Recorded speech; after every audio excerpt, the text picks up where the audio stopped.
Olá, bom dia a todos, a paz do Senhor Jesus. Venho aqui trazer uma palavra, uma reflexão breve a respeito da palavra do nosso Senhor Jesus, que está em Mateus 25. Eu vou ler alguns versículos de Mateus 25, a partir do 31, que eu quero falar sobre a conclusão. Tá? Diz assim no versículo 31. E quando o Filho do Homem vier em sua glória e todos os santos anjos com ele, então se assentará no trono da sua glória. E todas as nações serão reunidas diante dele, e apartará uns dos outros, como o pastor aparta dos bodes as ovelhas.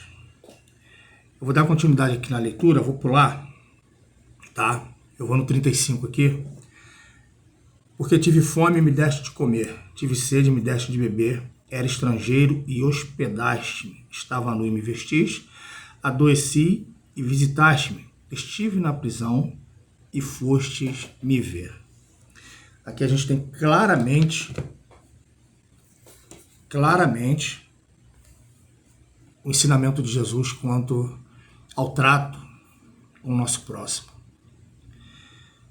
Eu queria perguntar, na verdade, o que nós temos visto nas igrejas no dia de hoje. Isso aqui não é crítica direta a ninguém, mas à igreja. Por quê? Hoje nós levamos nossos dízimos, nossas ofertas, fazemos nossas campanhas, nossos votos, para manter a obra de Deus, o que é chamado de obra de Deus. Eu vejo nesse trecho que eu li aqui, que essa é a verdadeira obra de Deus. Esse é o verdadeiro reino de Deus. E por que eu estou falando isso? Porque quando você está na igreja que chega um necessitado, alguém em dificuldade, chega alguém enfermo e vai até a direção da igreja, um irmão, essa pessoa de repente precisa de uma cesta básica, de um alimento básico para aquele momento. O que é feito na maioria das igrejas?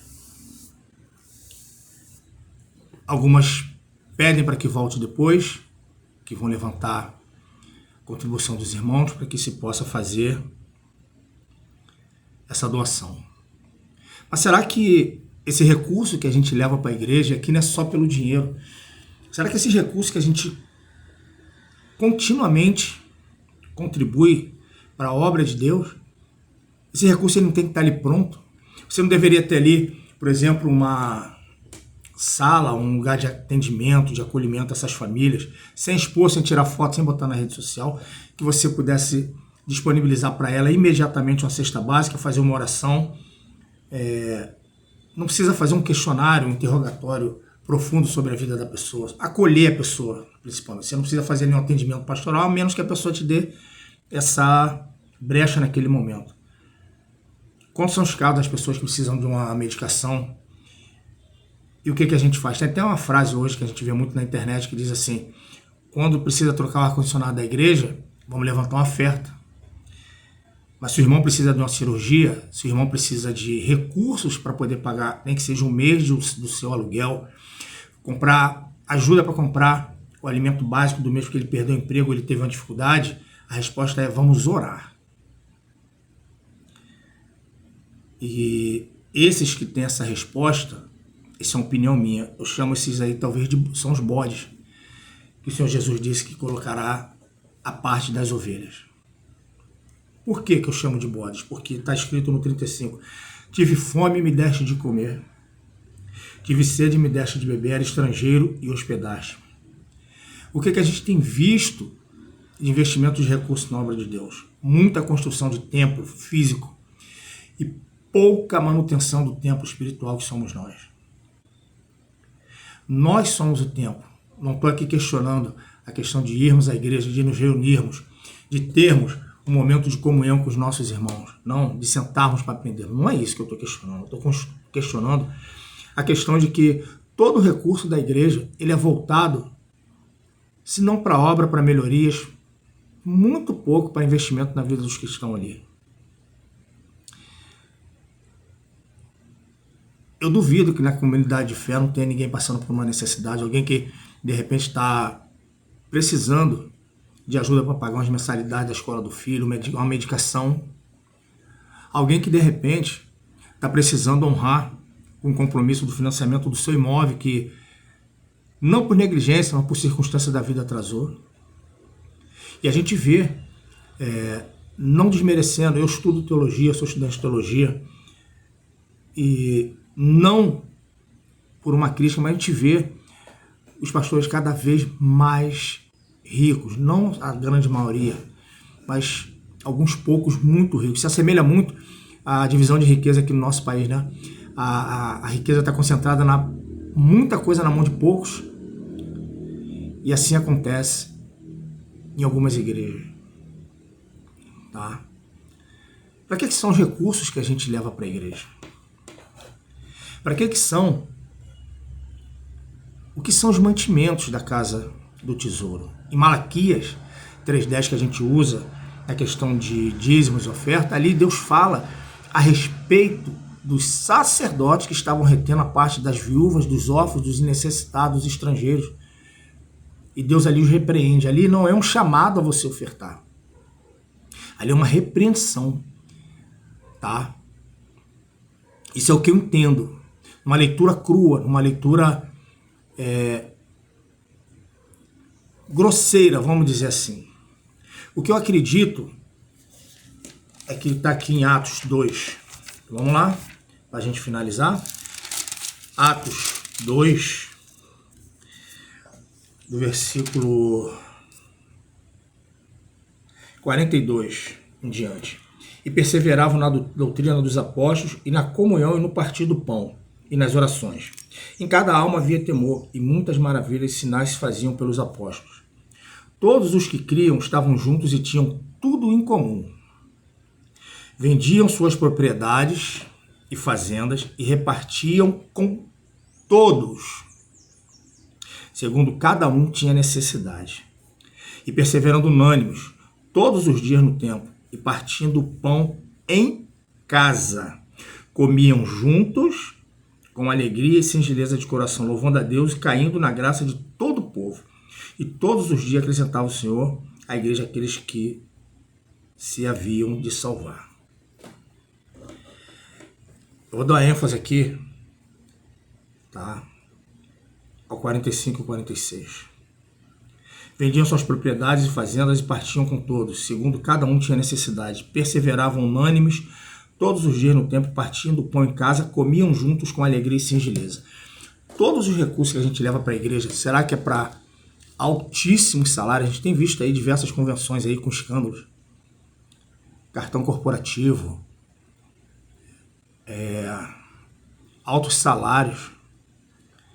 Não estou criticando aqui o pastor ter seu salário por cuidar de uma igreja, porque a Bíblia fala que quem serve altar tira o seu sustento do altar. Mas o que o livro de Atos aqui nos diz? Por que a gente não tem essa prática nos dias de hoje? Esse partir do pão aqui, partindo o pão em casa, comiam juntos. Eu vejo pastores pregando que esse partir o pão aqui era Jesus. Esse pão aqui ele não é Jesus, esse pão aqui é alimento. Comiam juntos com alegria e singeleza de coração.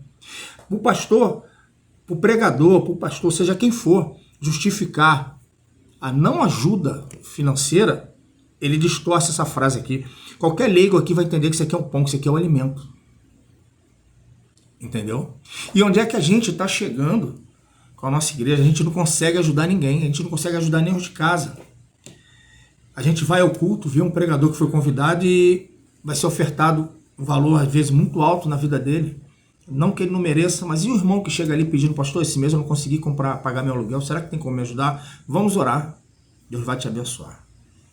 Irmãos, eu preciso aqui consertar o teto da igreja, tá aqui um envelope, vamos contribuir, é a obra de Deus.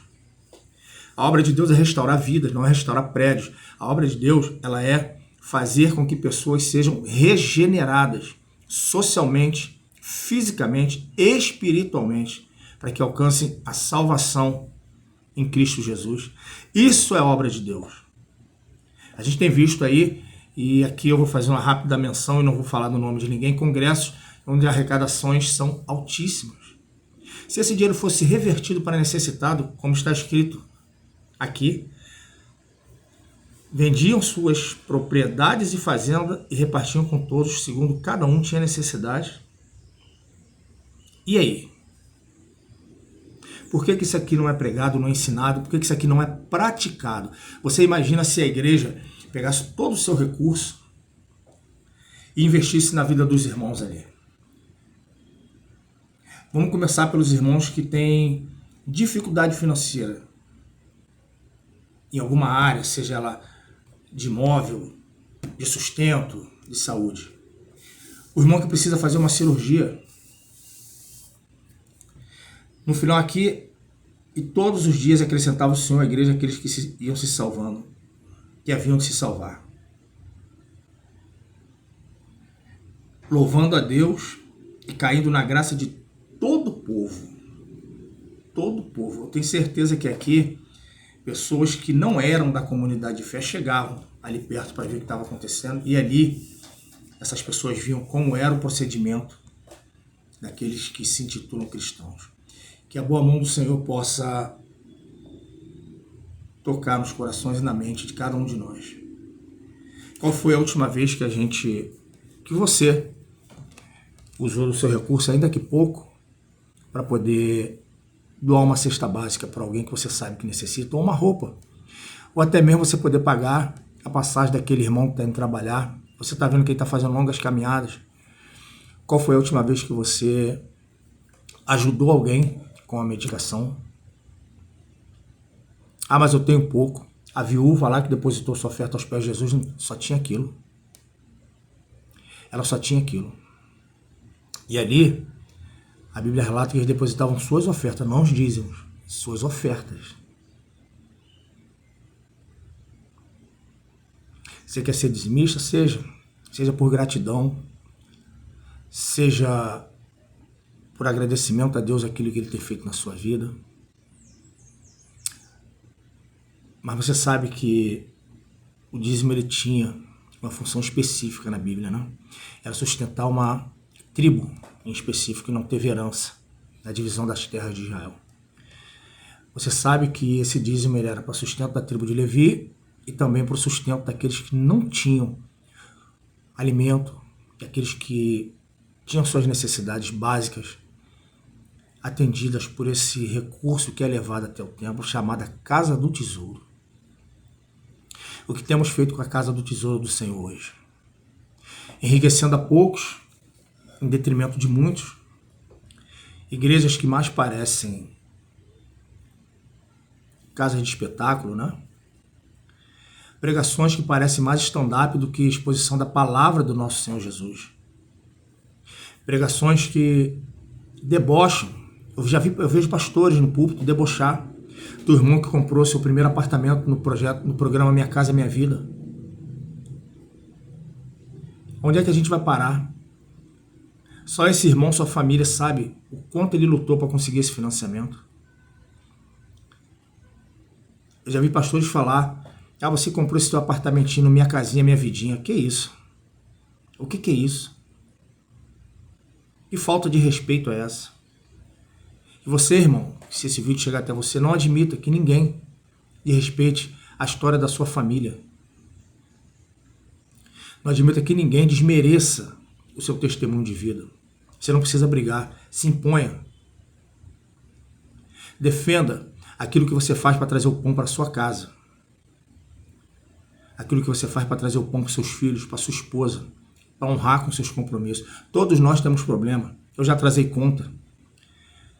Eu passei por um momento que eu atrasei várias prestações do carro que minha família tem. Nós compramos um carro zero, tivemos alguns problemas, atrasamos vários. Mas sempre ali.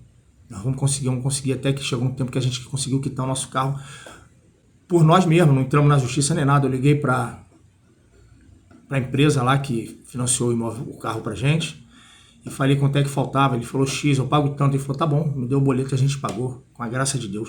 Ninguém veio perguntar se eu precisava de alguma coisa. Pessoas sabiam da dificuldade que a gente estava passando. Nós tínhamos sofrido um assalto, esse carro tinha sido roubado de nós. Assim que nós o compramos. Ninguém perguntou se a gente precisava de alguma ajuda. Eu interrompi todas as minhas atividades profissionais. Eu era dono da distribuidora de alimentos, de refeição, né? Para empresas. Naquele dia ali eu tive que interromper. Meus filhos ficaram traumatizados, quase foram levados junto com o carro, que estavam na cadeirinha. Mas isso é uma história para um outro vídeo. O que eu digo aqui é que você sabe que tem alguém passando necessidade. O que você faz?